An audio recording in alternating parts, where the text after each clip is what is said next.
মুসাফির দুই সালাত একত্রে আদায় করা যাবে কিনা? আজকে তো আমি একসাথে মাগরিব এশা পড়ে আসছি। এটা তো বিরাট একটা বোনাস, মুসাফিরের জন্য।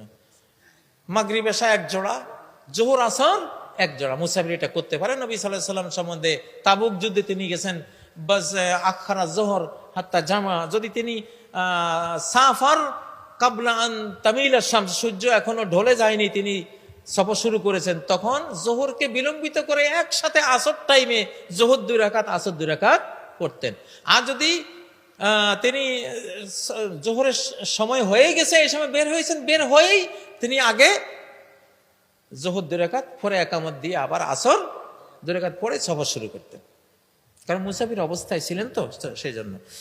তো এটা খুবই বড় একটা বোনাস। আমাদের হানাফি মাযহাবে অবশ্য ওনারা বলেছেন যে জোহরকে তার শেষ সময়ে, আসরকে তার প্রথম সময়ে পড়লেও এক ধরনের জমা হয়ে যায়, তো ওইটা একটু কষ্টকর। আর ইমাম আবু হানিফা বলেছেন যে সাহহাল হাদিস ফাহুয়া মাযহাবি, সহিহ হাদিস পেলে ওইটা আমার মাযহাব, কোনো সমস্যা নেই।